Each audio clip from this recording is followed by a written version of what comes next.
Bojo. This is Shaun Boyer. I'm the Communications Officer for Koognaasewin, Mama Weswin, the North Shore Travel Council. And I'm here with Isaac Murdoch, who's an Nimki-Ajbakang community member. Bonjour. Mazanapkin Gego Nabe and Dishnikaz. Ginnabe Gukshibigajwat. Ndunjba. Ginoje and Do Dem. Anishinaabe Nini and Dao. Nimki Ajbakang Ninda. Gitchin and Dam Yayama Piwi Ginon and Guk.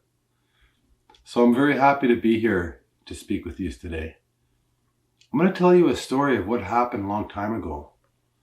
And this story took place, it started over that way, across the waters on Manitoulin Island at a place called Obijawong.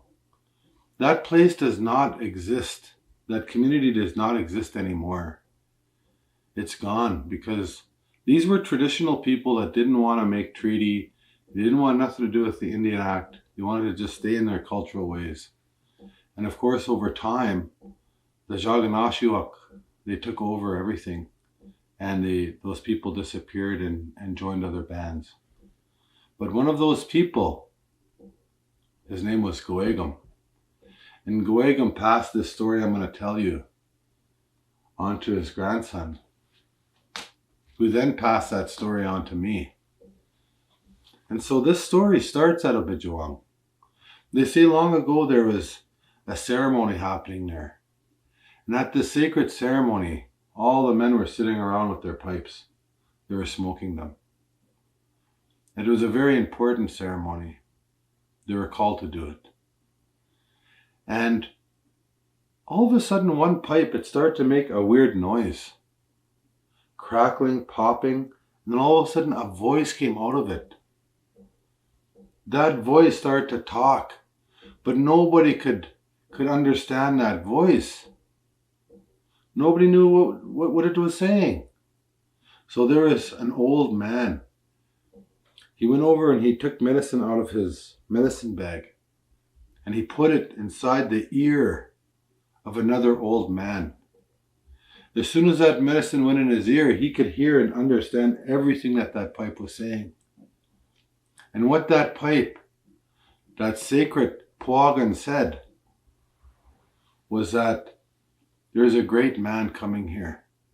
This man is powerful. He's strong and he's big. And he's got 2 serpents in his arms. And that he's going to steal children. And that these serpents, each one represents a government. And that's going to happen one day. This happened before the coming of the British, before the Spanish, before the Bomgiizhik, before they even came. It was way before that. And that's what they seen. So of course, after that, they went to a place called Bomgiizhik. And they went on that rock and they actually painted a Anishinaabe, a pictograph of that foretelling. And guess what? It's right beside the Spanish residential school. That's where they painted that pictograph. And so I think about that today. Our people already knew that this was going to happen. It was told in something called Obijawong, a foretelling. And that if we were to tie feathers to our children's hair, that those 4 feathers would represent the 4 levels of knowledge or power, and that they'd always find their way back home eventually. When you tie a feather into your hair, the knowledge goes down through the feather, through your hair, and into your body. That's why there's certain spots on the head where they'll tie feathers, because that's where you receive information from the natural world or the spirit world, which I think is the same thing. And so when I think about that, I think about, yes, 2 governments did come here They did steal our children. And now there's an after effect of what happens. But we were given instructions on how to reverse it. And that's to tie feathers into our children's hair. To teach our children about those 4 sacred levels of knowledge. And they'll find their way back home. Not just even physically, but in here they'll find their way back home. We have a whole generation of people that are lost. But guess what? You have a whole generation of people that are coming back. Strong, proud. They're coming back with incredible energy.